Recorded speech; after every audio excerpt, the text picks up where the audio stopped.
estamos dentro de un género mayor, que es el título-valor incompleto. Me permito hacer algunas precisiones. El título-valor incompleto es distinto, aun cuando es bastante parecido, al título-valor en blanco, para empezar. Un título-valor en blanco es, como su nombre lo dice, aquel que está en blanco. No tiene ninguna anotación. Yo tengo un formato de letra de cambio y está vacío. No he llenado nada, ni una línea. ¿Eso qué es? Título-valor en blanco. ¿Qué efectos tiene ese? Ningún efecto jurídico. Yo he comprado el formato de la letra de cambio en la librería, es un título-valor en blanco, eso no tiene ningún efecto jurídico. Eso no nos interesa. Nos interesa el título-valor incompleto. El título-valor incompleto es aquel que tiene parte de sus requisitos completos, pero otros no. Ahí estamos ante un título-valor incompleto, donde le faltan algunos requisitos. Usualmente, lo que le falta es la cantidad. Tenemos entonces un pagaré o una letra de cambio donde se ha indicado todo, pero no se ha indicado la cantidad. ¿Por qué? Porque lo que se pretende es completar esa cantidad a posteriori. Lo que no le puede faltar a ese título-valor, eso sí, es la firma del obligado. Ese es un requisito indispensable, sine qua non. Tiene que estar. ¿Por qué? Porque si no está la firma del obligado, ¿cómo le podríamos exigir a ese supuesto obligado el cumplimiento de la deuda? Uno diría, oiga, pero se colocó su nombre. Bajo ese orden de ideas cualquiera podría colocar mi nombre y exigirme luego que pague el título-valor. Lo que tiene que estar es mi firma. Como firma de obligado, de esa manera me obliga. Eso es indispensable. Ahora bien, el título-valor incompleto responde a una situación de la realidad, porque hace muchos años se da. Y es una práctica bastante común, por ejemplo, en el ámbito bancario. Hoy día yo voy al banco, pido un préstamo bancario, me hacen llenar una serie de documentos y entre otras cosas me dicen, firme este pagaré. Es un pagaré donde hay algunos datos completados, falta la cantidad y me piden que yo firme. Podría ser una letra de cambio, pero usualmente es un pagaré. Y entonces, ¿por qué se hace eso? Porque el banco me está prestando hoy día para la compra de mi casa $80.000. ¿Y por qué no ponen $80.000? Porque el banco no sabe cuánto me va a cobrar en realidad.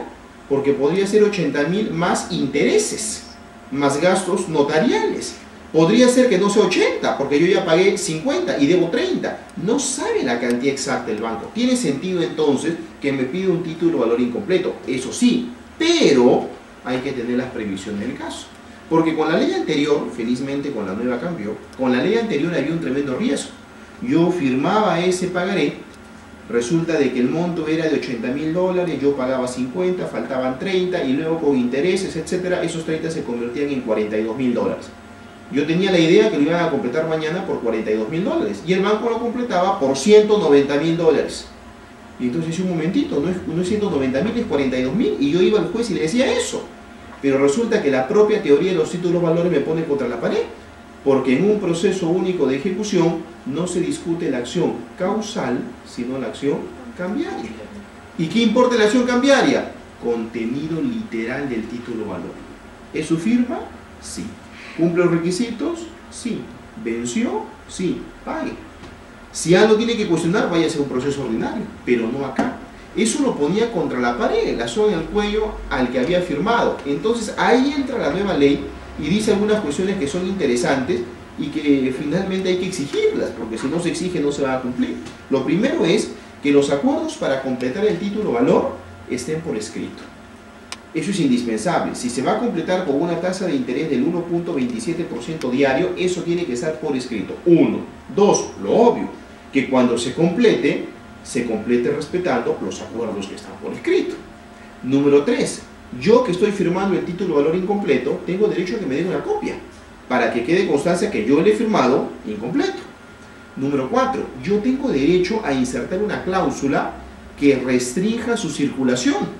Yo no quiero que esté de mano en mano, solamente en manos de mi acreedor. Todos esos derechos la ley vigente me franquea. El asunto es que yo lo exija. Obviamente, si no lo hago, pues de nada va a servir lo que la ley establezca. Entonces, hay una mejor regulación de este tema, precisamente en procura de no perjudicar a quien firme el título valor incompleto. Una última cuestión a notar aquí es lo siguiente, que es obvia, pero igual hay que decirla. El título valor incompleto es incompleto al emitirse, pero obviamente será completo al ejecutarse. Yo no puedo irme ante un juez y pretender la ejecución de una letra de cambio que esté incompleta. Obviamente que no, ahí hay que completarla. Se ejecuta estando completa, pero cuando se emite está incompleta. Bueno, doctor, para terminar, ¿cuáles serían entonces las recomendaciones para evitar el caso presentado en la sentencia realizada? Varias cuestiones diría yo, ¿no? Una es entender de que el principio de literalidad manda en los títulos valores y el contenido del título valor es muy importante. De ahí que debemos preocuparnos al extremo por lo que se anota o no se anota en el título valor. Tengamos en cuenta que el punto de partida es contenido literal, número 1. Número 2, la modificación del domicilio, porque era una de las cuestiones que se aborda en el caso, tiene que ser de una manera formal. Si se modifica el domicilio, pero eso no consta en el título valor, no ha habido ninguna comunicación de por medio, no es oponible al acreedor. En tercer lugar, el tema de la vinculación económica. Es menester que se defina su contenido, para evitar situaciones como las que se presentan en este caso, donde hay un carácter abstracto, ambiguo y no se sabe si realmente existe o no vinculación. Creo que todo ello redunda en beneficio de utilizar correctamente un título valor. Y ni qué decir, como cuarto y último punto, lo que ya hemos comentado. El título valor incompleto tiene algunas previsiones normativas, pues simplemente hay que atenderlas. Si observamos esas previsiones normativas, considero que podemos evitarnos futuras contingencias que se darían si es que desatendemos esas cuestiones. Con todo ello, pues, el derecho cambiario va avanzando y va avanzando a pasos interesantes en el Perú. La jurisprudencia así lo revela. Tenemos una ley de títulos valores que se encuentra vigente desde octubre del año 2000, poco más de una década. Es una ley de títulos valores bastante interesante, que supera la que venía de la década del 60. Los títulos valores son instrumentos que propician el desarrollo del mercado y lo que buscan es agilidad y seguridad a la vez en el tráfico comercial. Si nosotros atendemos a ello, podemos entonces entrenarnos con una utilización adecuada de la más de veintena de títulos valores que hoy día subyacen en nuestra norma.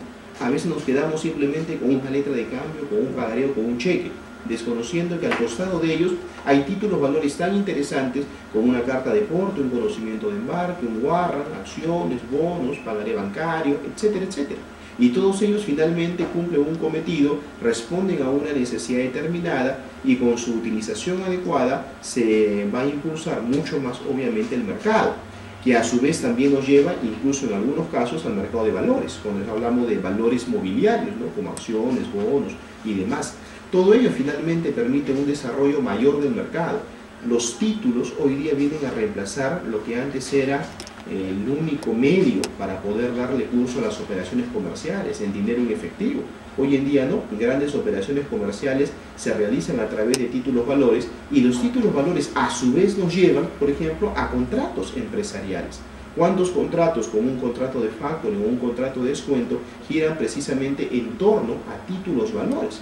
Hace poco, relativamente poco, se creó un nuevo título valor en el Perú, que es la factura negociable, y le ha dado pues carácter de título valor a la factura comercial. Todo ello con el ánimo de impulsar las transacciones comerciales en el mercado y que sean las empresas las que encuentren en los títulos valores aliados para que las transacciones sean mucho más ágiles y seguras. Si eso camina así, creo entonces firmemente de que el derecho cambiario se desarrollará más y más con el paso del tiempo. Muchas gracias. Finalmente, doctor, agradecemos la atención prestada y asimismo el haber compartido sus experiencias y su trayectoria como un doctor especialista en derecho empresarial y comercial. Encantado. Muchas gracias a ustedes. Gracias.